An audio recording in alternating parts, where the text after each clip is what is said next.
Going live, we're live.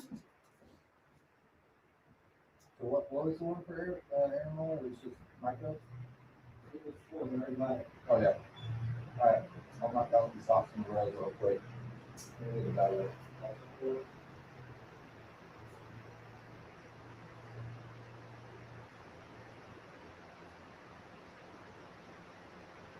Calcil and spores. Calcil and spores. What up? What up, guys? Just chilling. Got the old silicone banger. Hope everybody's having a good Monday. We're working on the automations to make sure that everybody who's signed up through like IG and stuff to the newsletter is getting on there. I don't think everybody is, but I'm working on that. And once you are subscribed to the newsletter, Tuesdays are usually the days that I send out emails, but it usually contains like a free guide. I usually do like a guide that has references to the actual science, so you can look up all the different white papers on those guides as well if you want to get even more in depth. And so those guides are really helpful. And so you can get access to those guides. And then typically I do a podcast on that same subject. So this week we're going to be talking about coconut water. And so there's a podcast scheduled for tomorrow, a little pre-recorded podcast, live Q&A, and then I'll just drop the podcast all by itself on the channel as well.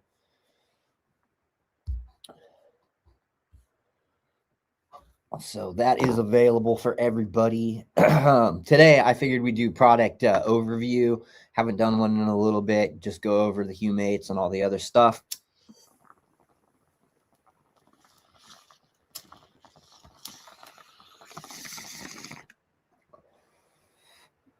Got a little bit of limelight. Figured we'd start with humates. Our favorite, right? Everybody's favorite. Humate fertilizer. So somebody was asking me, they had commented about what the difference was between like the humic acid that you would get in a box, like from Down to Earth, for instance, which I believe I have some lignite right here, also known as leonardite. So oftentimes what you'll see is leonardite, which is this material right here. It's a type of surface coal, and it's organic mineralized, basically rock, and it contains humic and fulvic acids, and it contains a mineral matrix of other things.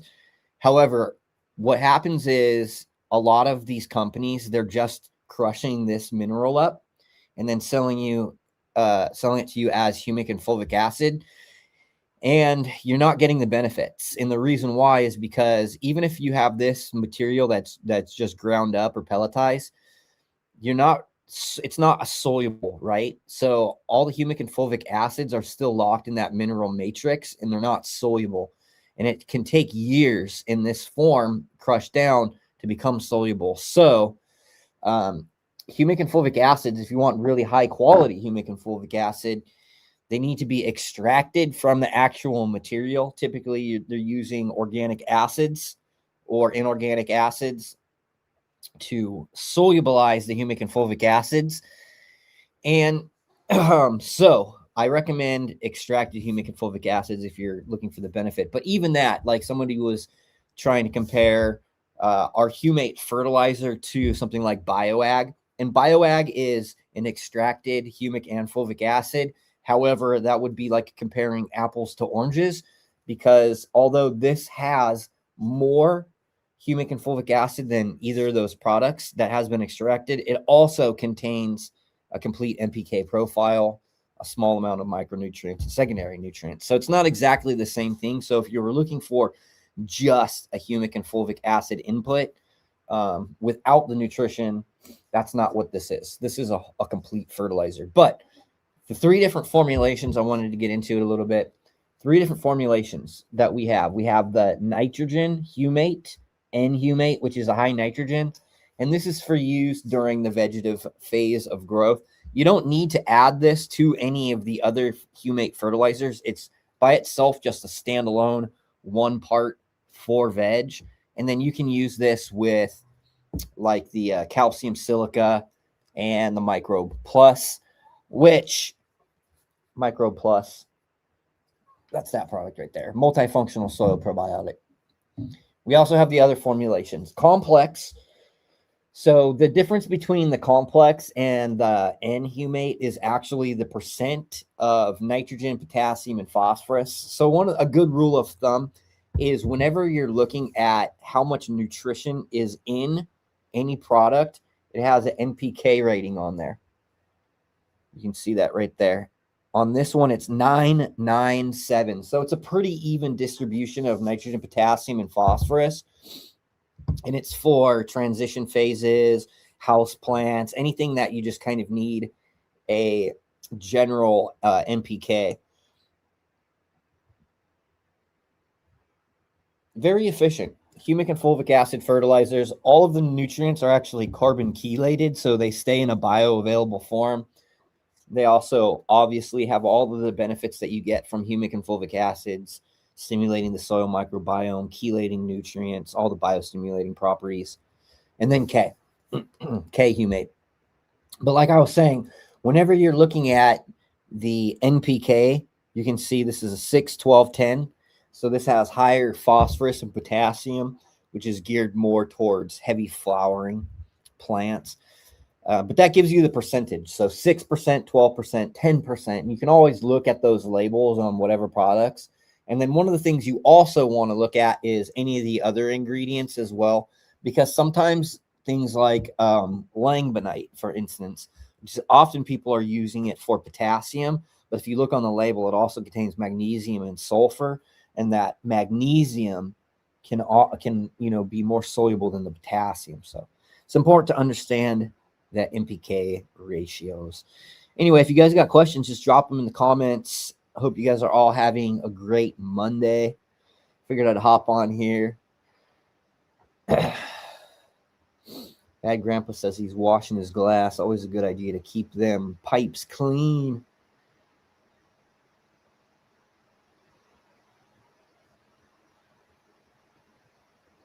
KCMO Grow sounds like he's got some beans that he's popping.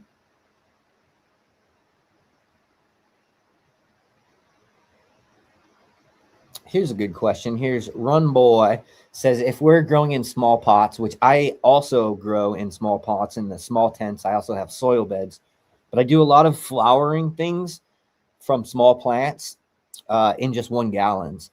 So if we're growing in small pots of soil that has enough newts to get us into flower, and then we want to use a liquid in bloom, which your products fit the bill.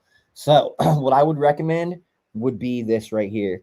K-humate. It's the potassium humate. This is the high flowering formulation. That paired with the Microbe Plus and the calcium silica, you can't go wrong.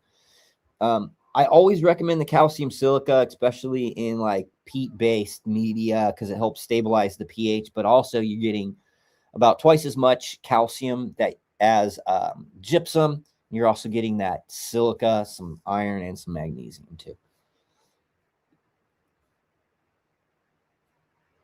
What's up? Trent's got a garden.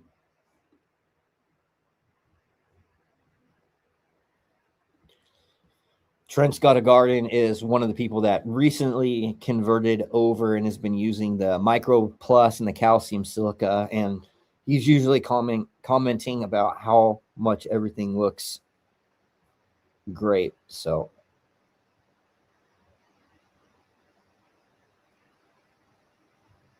here's another positive comment. He's 1/3 of the way done on a 4x8 room.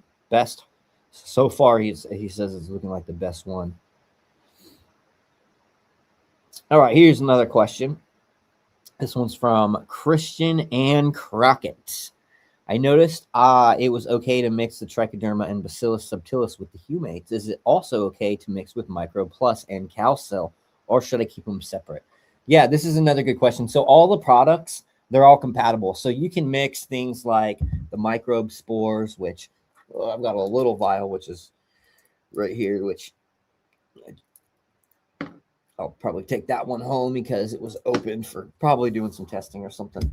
All of our products are compatible with everything else. So on the feed schedule, oftentimes you'll see a recommendation like the Microbe Plus with the calcium silica and use those together. And it's because the microbes are actually working on that amendment to create soluble nutrient ions. But you can mix them in any order, in any combination with each other, and they're also compatible with other nutrients. So if you wanted to do something like mix the Micro Plus with the Trichoderma and the Bacillus, you could do that. Or if you wanted to mix it with the humates, you could do that. They're all cross-compatible. They can all be used together. So it really is dependent on how you like to use those products. Me, I like to usually use the Trichoderma and the Micro Plus. It just depends on what I'm doing. If I feel like, hey, I want to add some of this in, and I'm also going to be watering humates, I can water in with humates or separate. Doesn't really matter. I just made the feed chart general recommendations so that way you guys have a baseline that you can start with. Here's another one. What about Bob says he saw some chelated products, some iron specifically marketed towards different pH ranges, EDDH for 7+ pH, and another product which is probably EDTA product for 7 and below. Is this just marking, or will pH determine which stays chelated, I think is what you're asking. And so, yeah, that's correct. Specifically, they have different chemical chelation for iron. And the reason why you're going to see iron chelated in pretty much all conventional fertilizers is because it oxidizes so easy. And in organic cultivation, typically we're using iron sulfate, which also oxidizes really quickly if your pH is over 5.5. But that's one of the reasons why we're also keeping high levels of biological activity using the Trichoderma and Bacillus, because they're producing siderophores that are actually grabbing on to that ferric iron before it oxidizes, and it keeps it from oxidizing. So it's basically those microbes assist in keeping that iron bioavailable. And then also organic compounds like organic acids that will bind with iron to keep them available. Keep them soluble as well. And then also things like blood meal, which has organic nitrogen and iron, which are pretty much already chelated.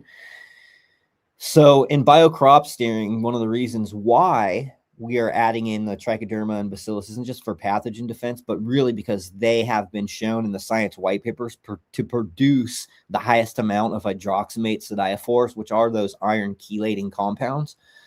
And so that thinking is right when we're talking about synthetic iron chelates. And typically with hydroponic solutions, what you'll see is the EDTA iron chelate. And you also see the same thing with things like zinc, copper, and manganese.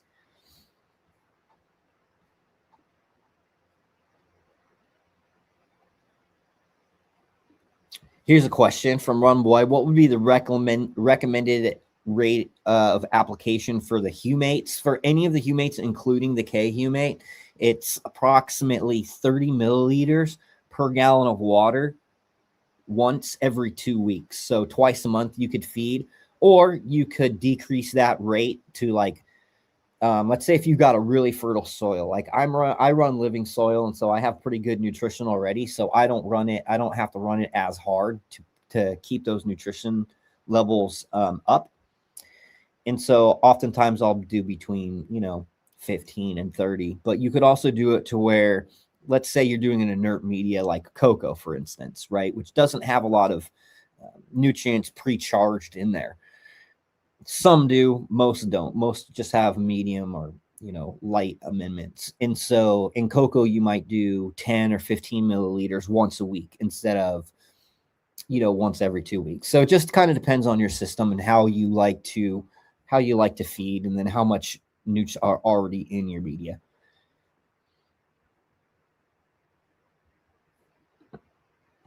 Shopping around for some fresh soil. You know what?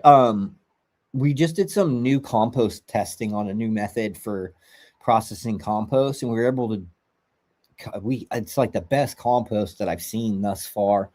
And so we'll be working on, one of the things that I wanted to do is we sell soil, right? We sell soil in bulk, and we have for a really long time, but getting, and we've even bagged it up. But the thing is the logistics and shipping out, let's say a cubic or 2 cubic feet of soil.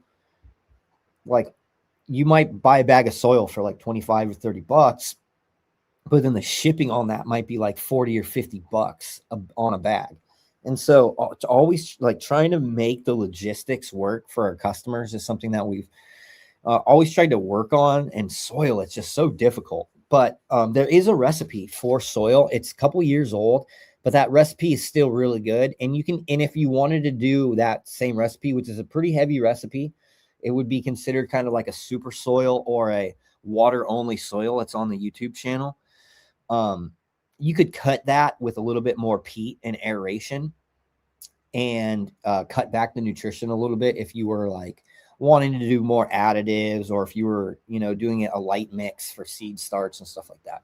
But that recipe is good, man. It's been on the YouTube. Before I really started using YouTube a lot, it was just kind of like I had a couple of videos and that was one of them.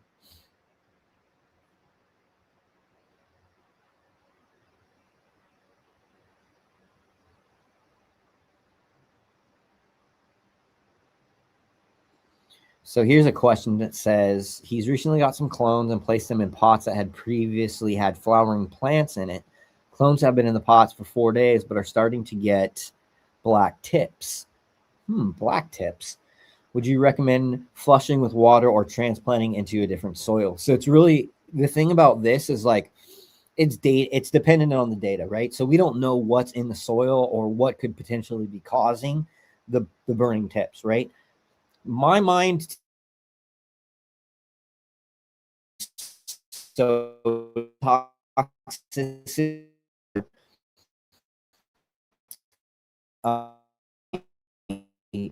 something like potassium.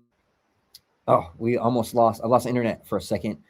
Might not be getting enough potassium, or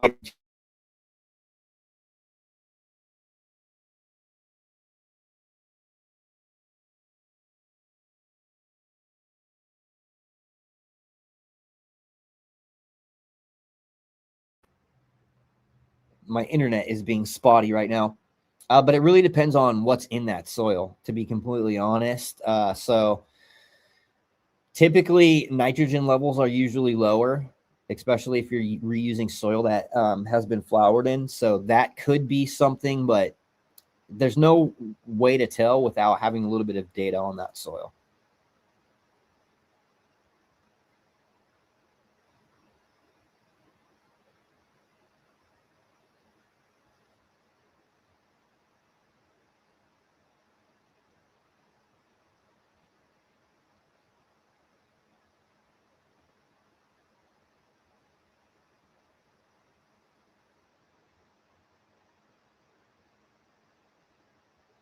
An amendment mix for building soil would be good. I could probably, it wouldn't be difficult to put something together like that. Yeah, make sure if you guys are just following, if you guys have questions, drop them in the comments. We're here to help you grow.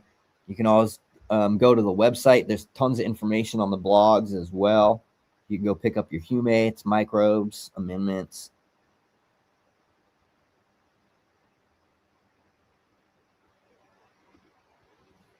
That old soil recipe with individual ingredients versus amending with the green boating mixes, performance difference. Well, here's the thing. So I have the top dress amendments, so that way people who aren't testing soil can basically have something that they can just kind of add at a standard rate, and they're going to be okay, even if they're not testing and re-amending with a specific amendment. But when you use individual ingredients when amending or building soil, the reason why I do that is because I'm looking at specific numbers and specific targets that I want to hit.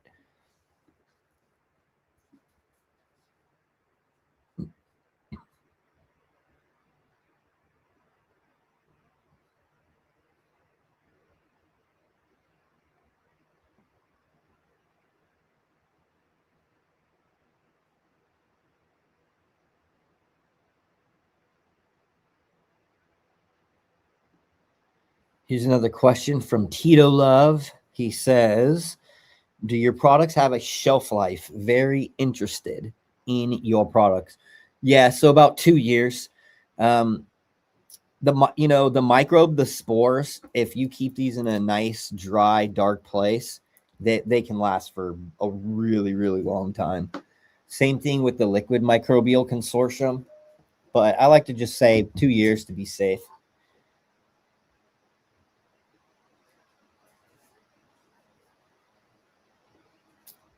This is a good question. So he's talking about coconut water, which we're going to have a podcast on. That's going to be tomorrow at 5 p.m. Central, and we'll also do a live. He says, I saw your post about coconut water. Are you telling people to use green coconut water or shit in a carton?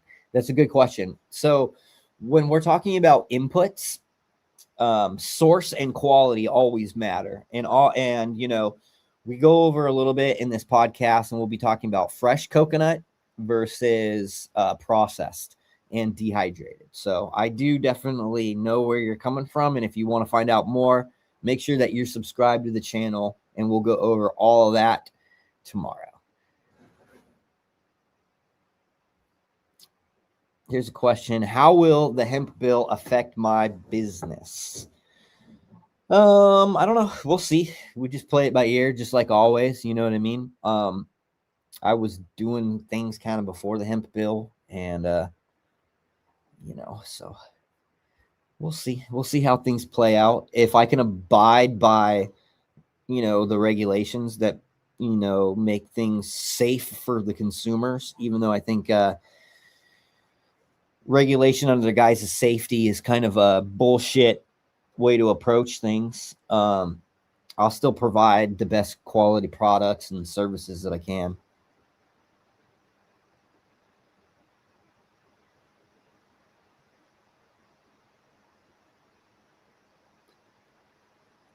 Not to name drop, but Build a Soil sells great coconut product. Yeah, you can get, I think Jay Plant Speaker has a product that they sell with Build a Soil. I personally don't sell any coconut products or aloe products. I do talk about a lot of these things, like a lot of amendments that go into organic agriculture. I'll talk about them, even though I don't have any, ties to like selling them. I'm not affiliated with any of the companies that do. I just want to provide information so that you guys as consumers can make knowledgeable decisions. When it comes to any of these biostimulants that I'm talking about, whether it's aloe, whether it's coconut, whether it's kelp extracts, whether it's saponins, the fresher, always the better. You want good quality sources for all of these things.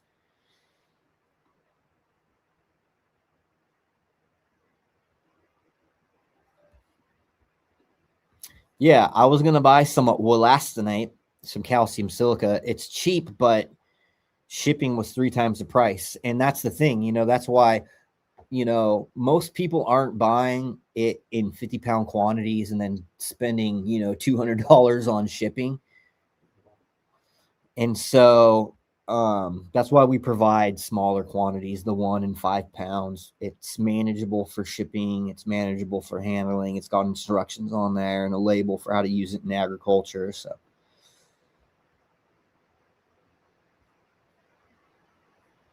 here's another question.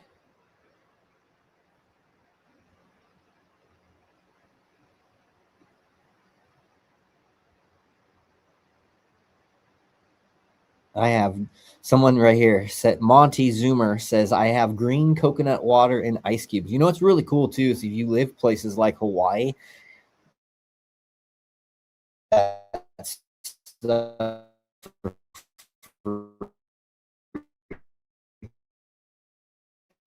all about it tomorrow.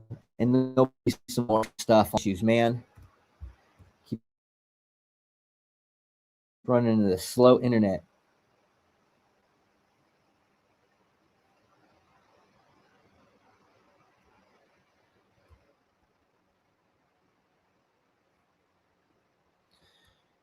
Emid says he has a new problem in the clone dome. He lost 4. They all turned to mush. Sometimes oversaturated media when you take clones can cause that. And also one of the things that a lot of people don't talk about is fusarium. Fusarium is kind of like a silent killer, especially when it comes to cloning.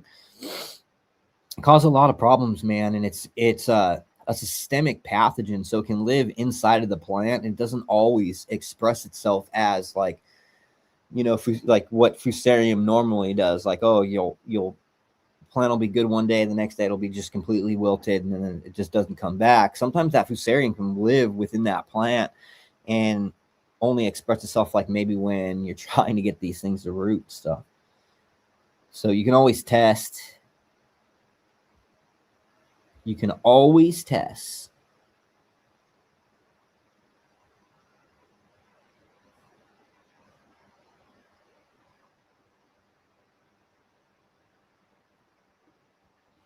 Are there ideal micro and macro ratios for cannabis nutrition? For example, I've heard that calcium to boron should be 1 to 1,000.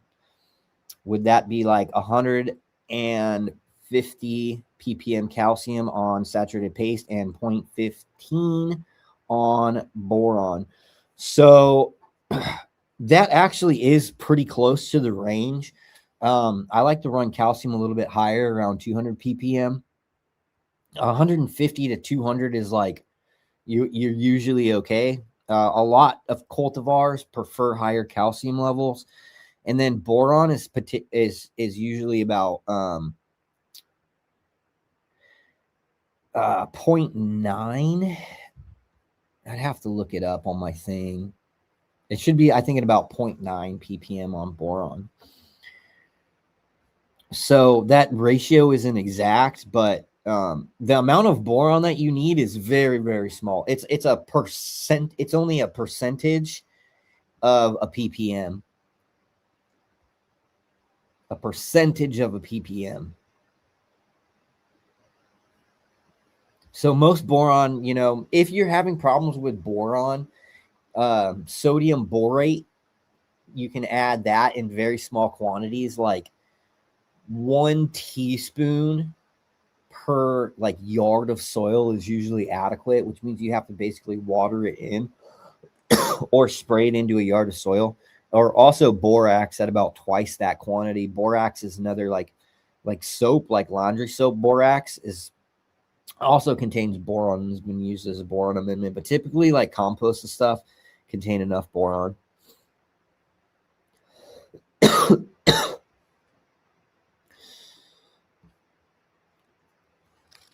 But I think what happens too is once you sign up, I mean, if you purchase anything off the website, I think it signs you up for the newsletter. And in that newsletter goes out every week. And so we have a pre-recorded podcast on, again, we've had them on aloe vera. This week will be coconut water and versus like coconut powders. Like I talk a little bit about quality. And then next week is going to be all about amino acids. And I think you guys will really like that one as well. Amino acid, nitrogen, both as a biostimulant, as a fertilizer, what it does in soil, what it does for the microbiology. And so I'm getting ready to record that one. I'll get that probably recorded tomorrow, get everything scheduled so you guys can tune in. And if you guys got any more questions about products, just let me know. We also have Microbe Plus. So Microbe Plus is a multifunctional soil probiotic. And this product is especially good at cycling nutrients and liberating phosphorus from inorganic phosphorus sources like calcium phosphate, or things like from bone meals. And it also helps to outcompete pathogens against cycle nutrients. It's got a low pH, so it can help with the uptake of a lot of different micronutrients that are available at lower pH ranges. And the use rate is really simple. It's 30 milliliters per gallon once every 2 weeks, so about twice a month. And oh yeah, I forgot. It's got a consortium of microorganisms. So it has lactic acid bacteria, which I'm sure you guys have heard all about labs. Labs has a bunch of different benefits on its own. But when you pair them with these other microbes, they work like an engine because they feed off of each other's metabolites to create more beneficial compounds that are going to stimulate the soil microbiome, cycle nutrients. It's all of the compounds. The microbes themselves, they're producing all of these metabolites that are doing all of the biochemical work. They're transforming nutrients, they're breaking down organic carbon and liberating different things. They're, producing things like phytohormones, like signaling molecules, different types of beneficial compounds. So lactic acid bacteria, it's got Bacillus subtilis in it. It also has Saccharomyces, which is also known as like brewer's yeast, but it's a fermentive fungi. And that fermentive fungi actually feeds off of the CO2 that's produced during fermentation. And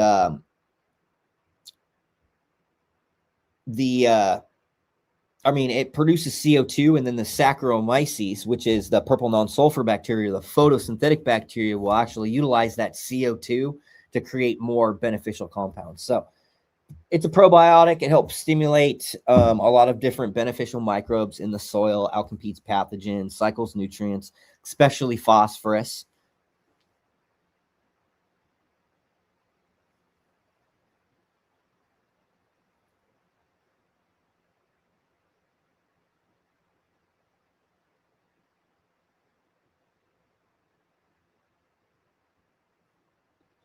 This is a good question. So Monty Zoomer says he has a seed cracked open, but it hasn't got a tail. It's in soil. How would you stimulate old or dormant seeds? It's 6 days since potting. So that can happen. So they can pop and then run out of energy. I think the biggest challenge with seeds and even clones is actually the hydrology of the media that you're popping in, because oftentimes people oversaturate things like their paper towels or their root plugs, and they don't need as much moisture as you think they do. And too much moisture causes anaerobic conditions, which will stimulate unhealthy microbiomes. And so one of the things that I like to do is I like to inoculate seeds. So that same consortium, either of the Micro Plus, that works, or my personal favorite for seeds is the Trichoderma and Bacillus subtilis, where when I'm soaking my seeds, I'll use the water that has the Trichoderma and Bacillus in it, and I'll let it like pop open, and before I transfer either into the soil. And typically, if I'm doing soil, I'm doing a light mix, right? Something that doesn't have a ton of nutrients in it, and that also has a lot of aeration in it, right? Because those roots are going to need a lot of oxygen. And if I'm putting it in like a root plug, like a rapid rooter or something like that, typically I'll make sure that it's moist, but I wring out all the excess moisture in it, and I pop them in those. There are a couple of things that you can do though. So gibberellins are one of the things that you can use that could help stimulate that. Also, soaking in amino acids might help, because this is what happens.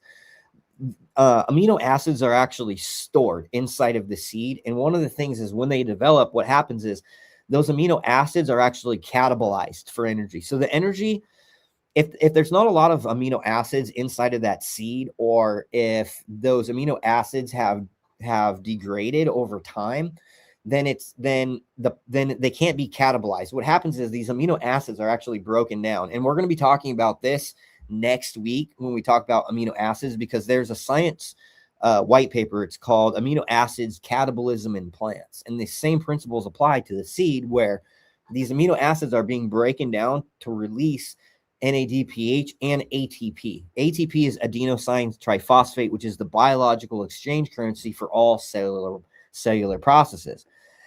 And so it gives the seed energy, right? And so if the seed doesn't have enough energy, it might stall out. You can essentially use amino acids as a seed soak to help with that process, or you could use some of these natural hormones.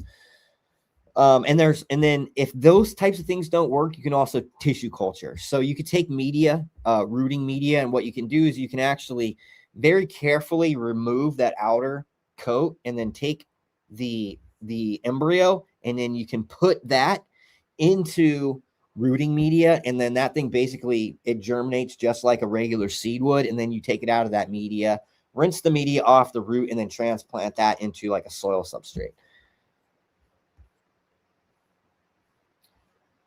And you know what? I'm not the best at germinating seeds, but as long as I take those proper protocols, like, and if you want to like watch me germinate seeds and see like the whole process, if you go to the Brandon Rust Grows YouTube channel, I have a POV, a series of me doing the tent grow. I'm popping seeds. I'm doing pheno hunting. I'm showing you how to build the tent.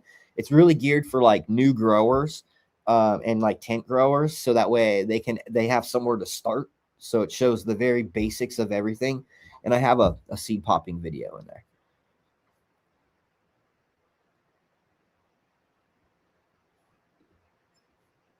Soulful Soil asks, I've been following you for a while and he loves the education I've been putting out. Is there any Afghani bull rider crosses left? And can you give me any information on them? Yeah, so there is two. No, there's only one left. So I did have two crosses. I had this one. This is my last case. This is Afghani bull rider cross the Hazy Kush.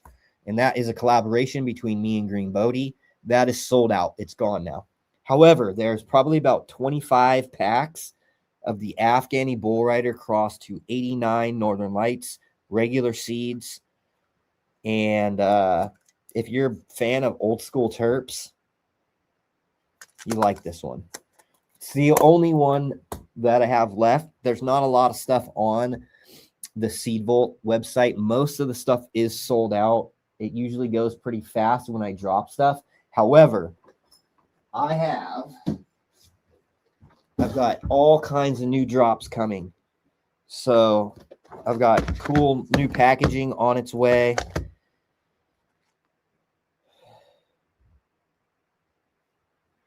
On all of these, the 30 mil coin cases. I'm just waiting on the packaging, the actual packaging to put the seeds in. And I'm doing some testing right now on the Gay Laser and Blueberry Starliner.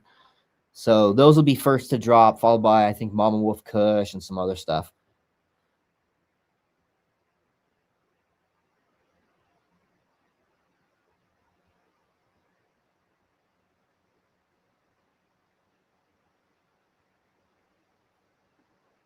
Here's a question from Operation Annihilation. He says, what helps reduce dampening off? And he said cinnamon question mark.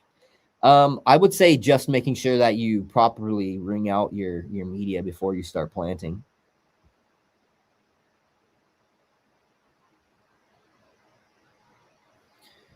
I've heard cinnamon be used before, but I think it was in like some type of like IPM thing, but it's not something I use. Here's saying, it says, I got a free seed pack in my last order. Thanks again. Any idea what they might be? Or were you just throwing in random packs? So they're sold out. So I don't have any freebies left at the moment, but I was putting in Starfighter Cross to Miracle Alien Cookie, aka Gas, originally bred by Capulator, but I made some F2s because it's such a spectacular line. And then I was just throwing them in for freebies. So I recommend popping those. It's heat. It's super fire. That original cross from Capulator, super, super, super hard to find. And dude, it's like Mac, but I like it a little bit better.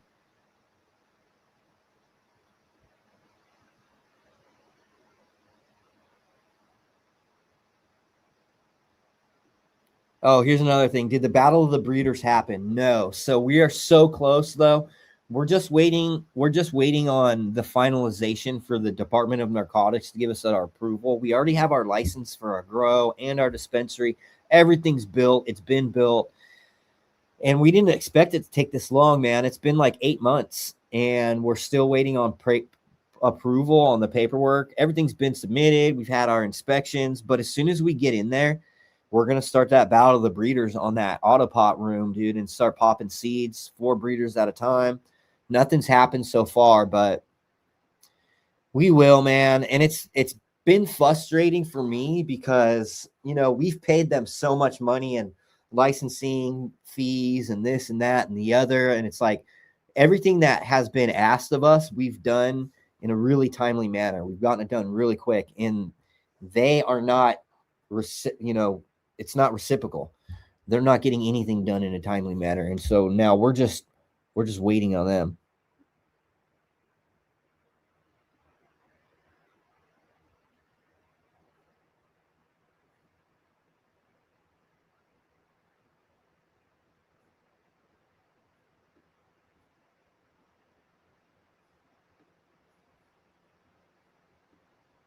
What about Bacillus amylocuensis?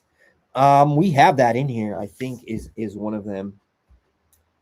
Well, it's in here, but it's not listed because I don't think we're allowed to list it. There's like some microbes that if I wanted to list, that I have to do a huge registration process. That's expensive. But yeah, I have that. I actually have pure spores of that too. It's just not something that comes up very often, that specific strain. People aren't like, hey, I want this specific strain. But I do have some still.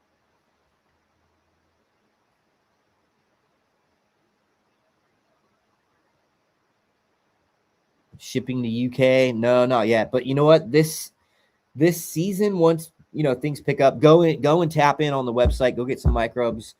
It all helps everything with what we do in our sphere. We are hoping to get the Microbe Plus and all of the spores. So we have a new product that's coming, which is the Mycos. It's just like the pure spores, like Trichoderma and Bacillus. Mycorrhizal fungus, and then I'm hoping to get all of those products registered in the UK so we can start distribution out there for at least to get the microbe products. Okay, the freebies that were given out with the Royal Oranges. So hold on, let me grab this stuff real quick because I do have some stuff on the website, and I do have some stuff on the website, but this one isn't for me. So this is the Royal Oranges. These are inexpensive, very inexpensive. And it's because these actually came from Paul, which is unknown clone on IG. But so if you like orange, this is like Trop Orange. It reminds me of Trop Cherries, but like orange instead of cherry. And he gave me a bunch of freebies for those. And he said it was called Hustla. And he said it's an OG cross. Other than that, I don't know much about it because it's not my thing. I know that he tested these out. I actually tried some of the smoke. Just reminds me of Trop Oranges. If you like that, they're on there. They have those freebies, but I don't know much about it. So he was doing most of the breeding work with Create Genetics, and then he started his own company, Simulation Genetics. So that's one of his crosses. Oh, look, we got people in here from Serbia, Europe. Hell yeah, man. All over the world.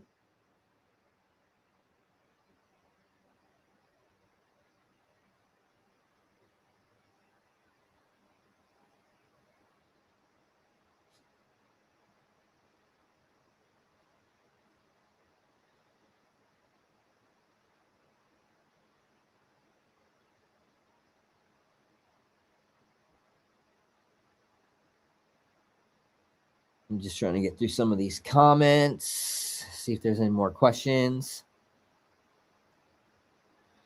Are questions from YouTube readable? Yeah, I can definitely see your questions in the comments right now since we're live.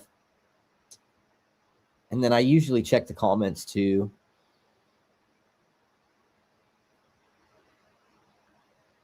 Well, welcome. The Rexona 1986, first time here. Well, welcome to the channel. There's lots of people that are regulars here that if you have questions, including myself. I like the orange. Rusty Nail says he doesn't do the orange. I like orange. I like the Tangy. I have one called Sour Tropical Tangy that's similar. It's just super tangerine. It's got like sour notes.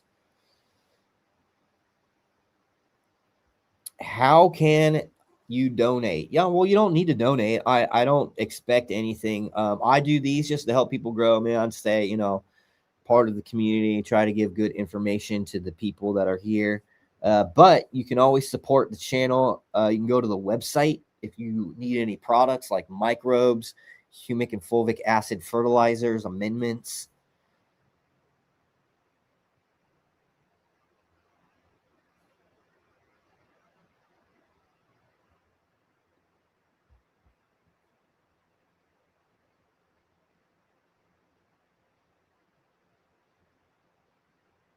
Here's another question. We'll be doing the podcast on coconut water tomorrow evening. So I'm going to save this and make sure you show up tomorrow.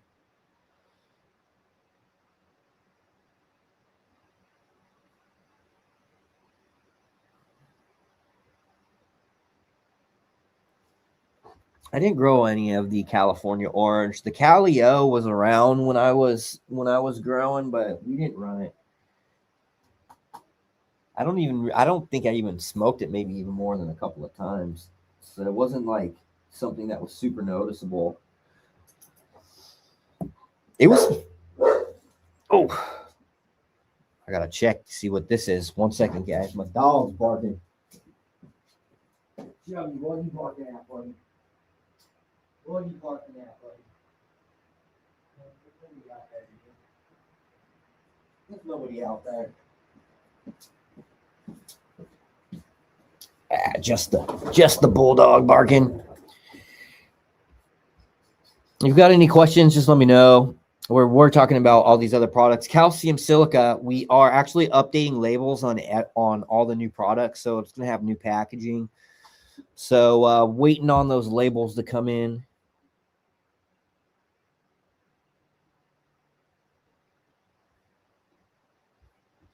Sublime Badfish says, do you know if liquid humic acid converts THC to CBG if used up until harvest? No, I don't think so. And you know what? There's people that are always telling me that humic and fulvic acids decrease total cannabinoid content, but that isn't true. And my next project, what I'd like to show is the efficiency, the nutrient use efficiency that comes along with using humic and fulvic acids means that it's easier to over fertilize. And when you over fertilize, you can decrease cannabinoid terpene content. So it's important to take that into context as opposed to just saying, oh, when you use these, it's going to do this, right? Because everything needs to be like shown. Okay, well, how did you get to this theory or this hypothesis?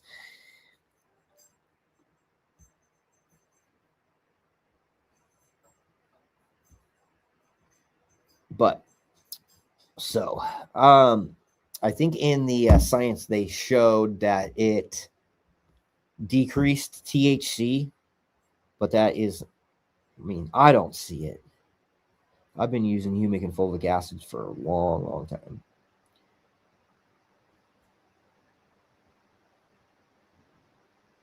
Do we ship to Europe? We don't ship to Europe.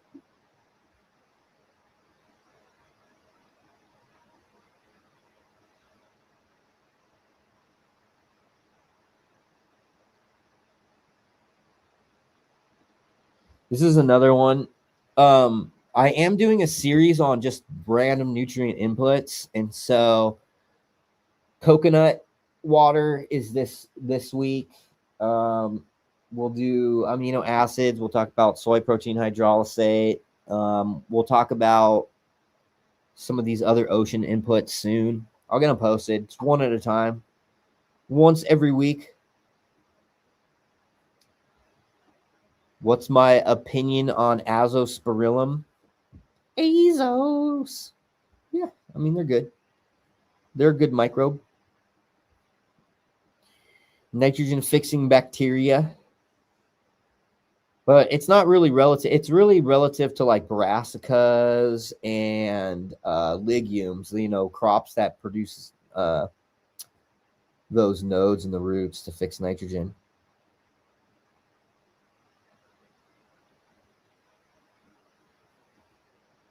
Would I use humic and fulvics in a water-only living soil with most waterings? No, I wouldn't use it for every single watering. So like, let's say you wanted to increase the efficiency of other nutrients, and let's say you're doing some micronutrients, for instance. You could always pair micronutrients with like fulvic acid for better delivery, better uptake, higher solubility, things like that. But you don't need to use them every single watering.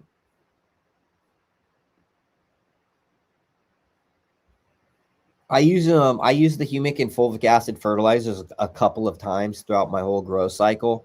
Since I'm usually doing like a soil, either my living soil beds, or I'm doing a soil that's been pretty well built and has a lot of nutrition in it, I don't have to do it super frequently, but noticeable difference though when you do use it. Yep, I have a coconut water show on the schedule for tomorrow. Tomorrow at 5:30 p.m. Central. Make sure you guys tune in. There's also a free guide. So if you guys have additional questions, you can go to the blog on the website.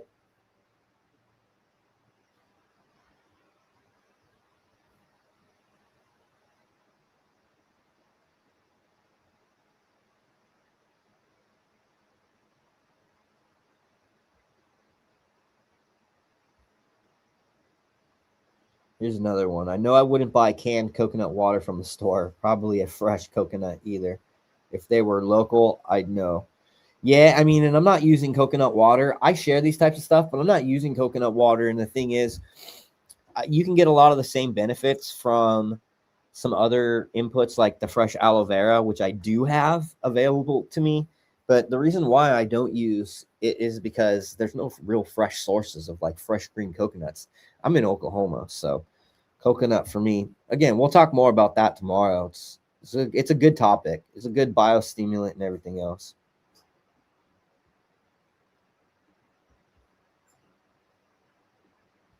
Make sure you guys go check out the website and the blog too. The blog has all the free guides on it. If you guys are looking for information on a plethora of different things. Secta's got another question. If you're popping seeds and using RO water, what would you do to the water, if anything, to soak the cube until the top root starts to show? I mean, RO water is fine. There's no reason to like do anything else. I mean, look, if you're adding in like an inoculant, or, you know, I've rooted in just plain regular water in cubes. I've mixed up like 150 ppm of nutrients and added little additives and rooted. And, you know, it's like more than one way to skin a cat, but I usually keep it pretty simple, man.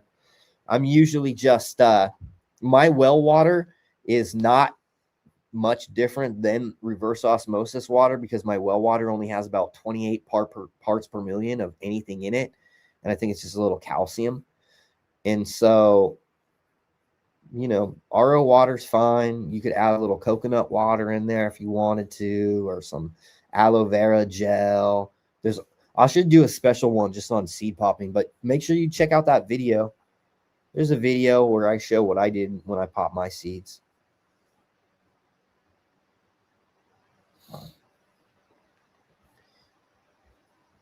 The Rexona says, in our country, the Russians are major distributors of humic and fulvic acids.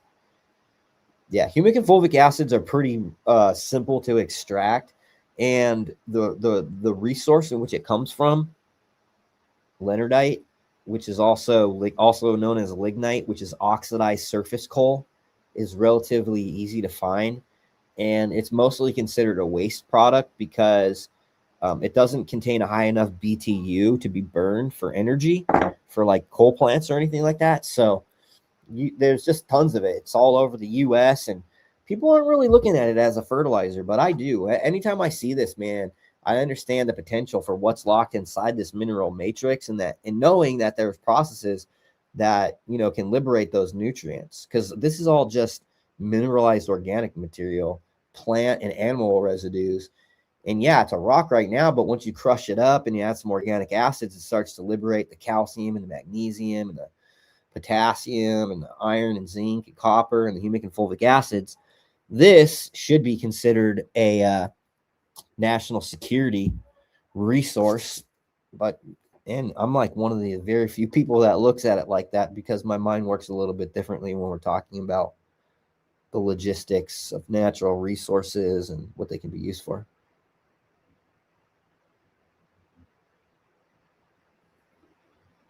When keeping mother plants, would there be anything else to add that's not on the feed chart when doing something like a 5-gallon cocoa pot? Yeah, dude, the Epsom salt foliar sprays. Maybe every 4 weeks, you could add a little bit more of the top dress amendment, 1 tablespoon per gallon of Meta. So it's not a whole lot, just a little bit. But dude, for moms especially, it's super easy. Hitting them with the calcium microbes in the humate, it just makes it so simple. It's like not a like really strict program, and you can kind of feed. You can feed as they need it as well, because you know that humate is going to be immediately available. It's not like a lot of organic products where it's like takes a little bit for it to like break down and has less solubility. It's like 100% soluble, so you should see plants react and respond relatively quick. But nothing really, man. I mean, you could add like the additives and stuff if you want to add some other things like aloe or coconut or any of that other stuff.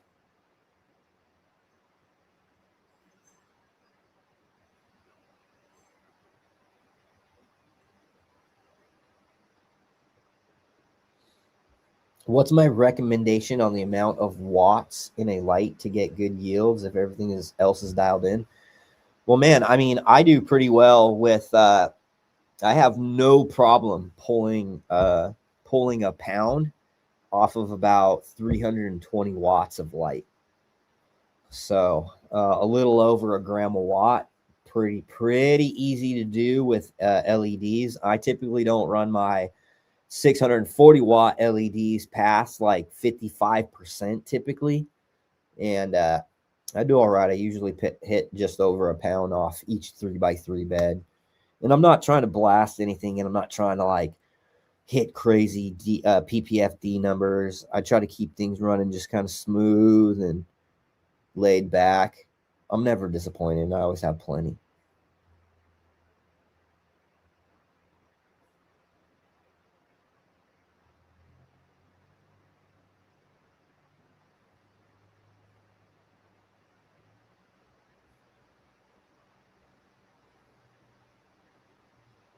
You got any tips to help prevent or reduce backflow? Man, I'm mostly doing hand watering right now. You should have some pressure gauges, and there are some regulators that you can put on the end of these things to where nothing flows out of any of the lines until you've built pressure on all the lines. But that's a plumber question. I'm more of a science type of dude. You know, I've built many grow rooms, and I built automated watering systems and all that shit in the past, but like the technology has advanced far enough that when it comes to like build outs and stuff, I let people that are better than me do that stuff. I can tell like the homies, hey, this is what I want, blah blah blah, but I don't mess with electric and plumbing anymore. That was like a skill set that I had the basic understanding of, or enough understanding of to get by in the trap world, to where like you don't want to bring anybody over to your spot, but you need to get something done. So that's about like that level about is where my skill set ends.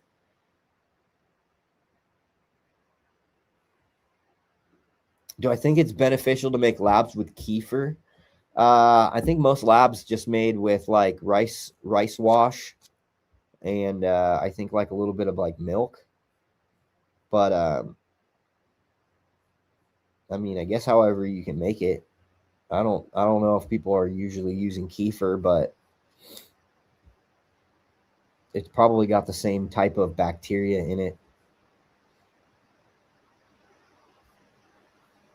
Yeah, like Rusty Nail said, I think plants love labs no matter what they're made from.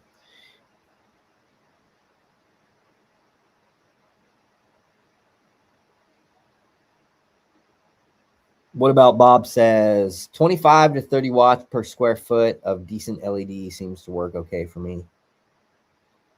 Yeah, like 20, 200. Yeah, dude. And I'm running like 300 and about 20 to maybe 340 watts over a 3x3 bed, which is actually the plants go over the edges a little bit. So it's more like a 4x4. But Emid Otter says backflow valves to that previous question.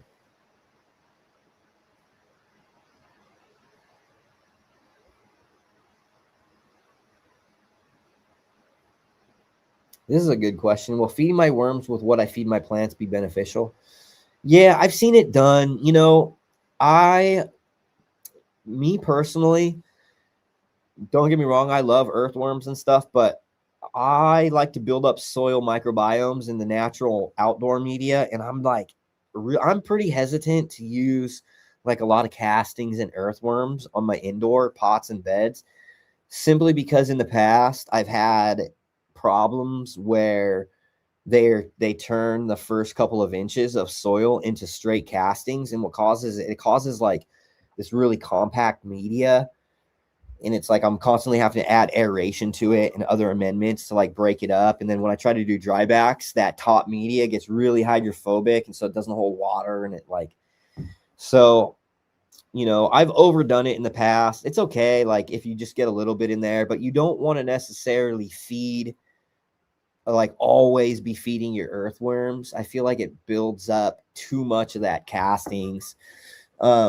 But yeah, like let's say in your worm bins, right? And you're thinking about, hey, I want to add in some high nitrogen sources, right? Because essentially what will happen is you should, in theory, have a higher nitrogen vermicompost if you're using high nitrogen input. So if you're adding things like blood meal, and you're adding things like alfalfa meal and soybean meal into your worm bins, theoretically, you should get higher nitrogen percentages in that vermicompost. And the same thing could be said is if you're, adding in, let's say you add in blood meal and then you add in some minerals like calcium phosphate, and you add in some bone meal, which is going to have some calcium and phosphorus in it. And maybe you add in some other calcium minerals like gypsum, right? Theoretically, you should be able to optimize that nutrition. And the way that you could do that is, write down your recipe for what you're adding into your worm bins. And then once you have, a good amount of vermicompost, you can send that off to a lab like Logan Labs, for instance, and you can get all that tested, right? You can get it like a saturated paste test, essentially, to see how much soluble nutrients are coming from that vermicompost. And then based off of those levels, you can maybe like adjust your inputs to like, theoretically, I don't see why it couldn't be done. I just think that it would take a lot of testing and a little work to like kind of dial it in perfect. You'd want to get the ratios, and then you want to be able to replicate it as well, right? So that way, you could get consistency with those inputs.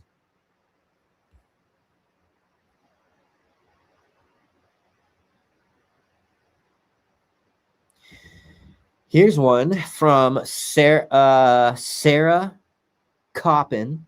Says, I have seen CO2 levels spike in the early mornings up to 1500 ppm only in heavy flower.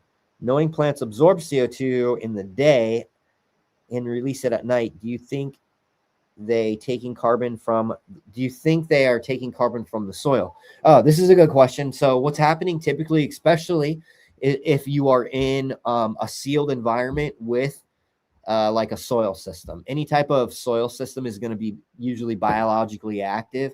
And so the turnover and the decomposition from organic matter is going to produce CO2. And I've even gone into my rooms and seen it even higher, to where it's like, 2,500 ppm. And then typically what will happen is when the light turns on, the plants will start feeding on that CO2, and then it'll level out to maybe like 500, 600, 1,000 ppm.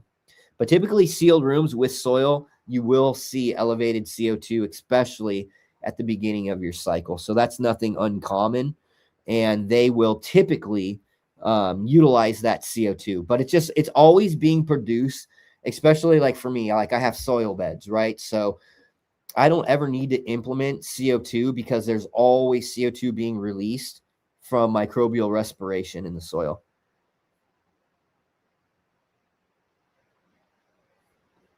It just depends. So this is a good question. It says, I know this is from Dustin. He says, I know you like sea green style growing. How many plants are you growing in your 3x3 beds? So it depends on the flowering time, but I actually have two different beds, and I did 6 plants in one bed, and I did like 13 plants or 14 plants in another bed.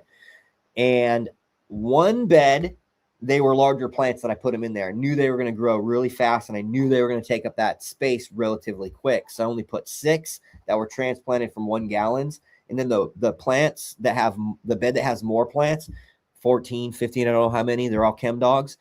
And they were just straight from clone. So they had no veg time on them. And I knew that it would take a little bit longer for them to fill in that space. So it just depends, though. Depends on how long I'm going to veg. Anywhere between, I might do 20 if I'm doing a 3 or 4 day veg time. It just all depends, man.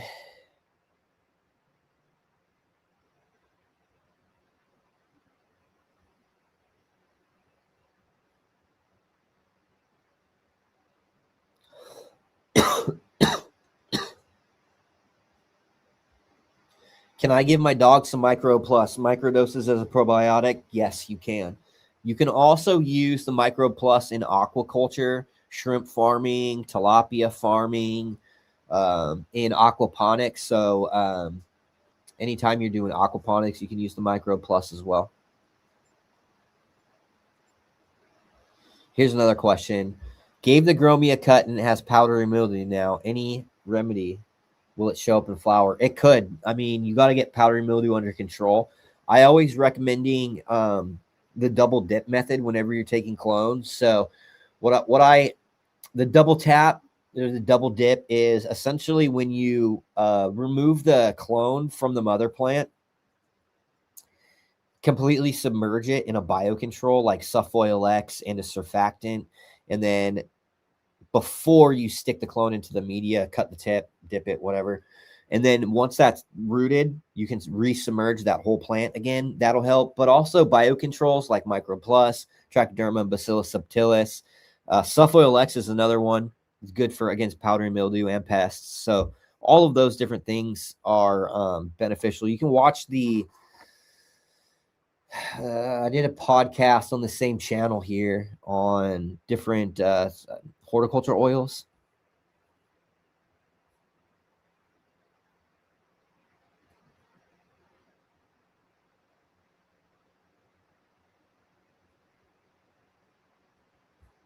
I would be careful trying to use Lux. There's a comment. He uses light sensor on his mobile phone.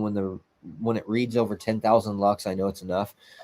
You can't read Lux for seeds. You need to be reading PPFD and DLI, so daily lighting integral. Lux is designed for what the human eye can see and not what plants read. And so the conversion to PPFD is much, much different.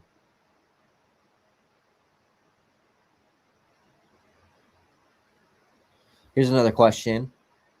If I'm bringing in cocoa mix fabric pots, if I'm growing in cocoa mix and fabric pots that were outside, and no, I don't understand that question. Sorry, you have to rephrase it.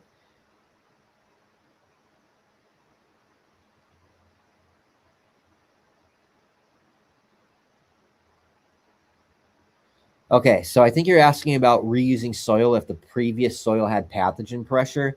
That could be dangerous, especially if you are using things like microbes that can outcompete things like Trichoderma, again, Bacillus subtilis, the multifunctional soil probiotic, things like that of that nature that can help kill off things like Pythium or Fusarium. But it's also good to get that soil tested because you don't want to reintroduce those problems by taking that same soil and bringing it back indoors. But reusing soil is fine. I always reuse soil. That's why I use a bed. I never take the soil out of my room to begin with. And the same thing, even with my small pots, my small 1 gallon pots, I dump those into a tote. I break that soil up. I'll add a little bit of amendments, repot directly into those same pots. I mean, it's so much more efficient when it comes to cost expenditures.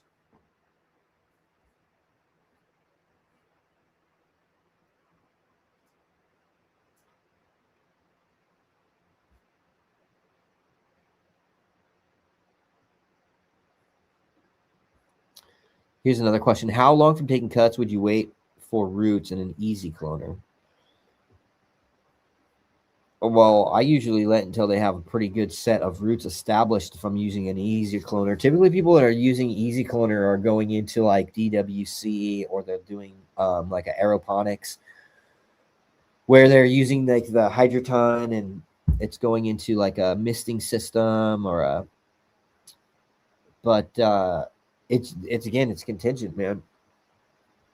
You want to make sure that if you're going into an easy cloner and you're going into a different type of media, that those roots have established and that you don't exert a bunch of stress on that plant before you flip them. So just make sure they're healthy and growing before you flip.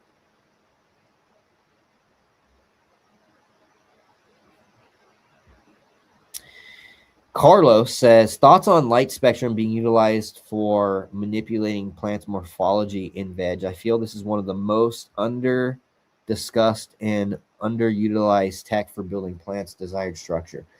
So in my experience, light has far less interaction with plant morphology than you would probably think. Nutrition has a far greater impact on morphology, and then also plant training. If you are removing apical dominance by pruning the very top apical site, it has the ability to redistribute hormones. And so you can get lateral branching, which is going to affect, just simply removing the apical site is going to have more effect on plant morphology than light spectrum will. So while light spectrum has been scientifically shown to do some certain things, I mean, proper plant nutrition is going to have much more of a drastic effect. And a good example of this is like calcium to nitrogen levels, right? If you have 2-to-1 calcium to nitrogen, you're usually going to get plants that are stockier and sturdier. They're going to be a little bit more girthier. They're going to be able to hold themselves up, as opposed to if you have lower calcium levels and higher nitrogen levels, usually plants are a little bit more lengthy. They're a little bit more spindly. They're harder. They're going to have more problems holding their own structure up, their own flower sets. And so, well, light and morphology do have some correlation. I think that the actual impact is far less than you would anticipate.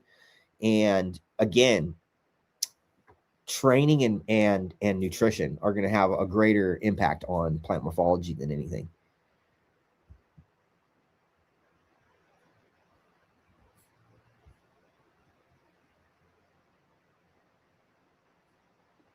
Oh, I didn't know you were growing giant pumpkins, but Monty Zoomer, you should try the trichoderma and Bacillus subtilis combination for your pumpkins if they're getting PM.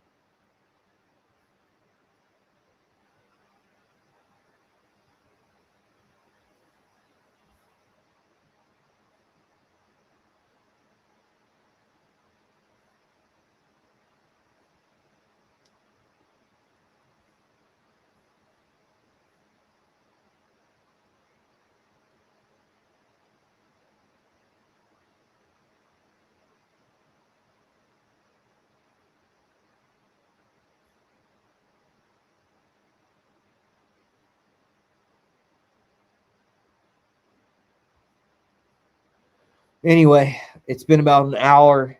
I think I'm going to sign off for now. Make sure you guys go visit the website. Go check out the new blog post. And I'll see you guys tomorrow at 5:30 Central. We're going to be talking all about coconut water, doing another live Q&A.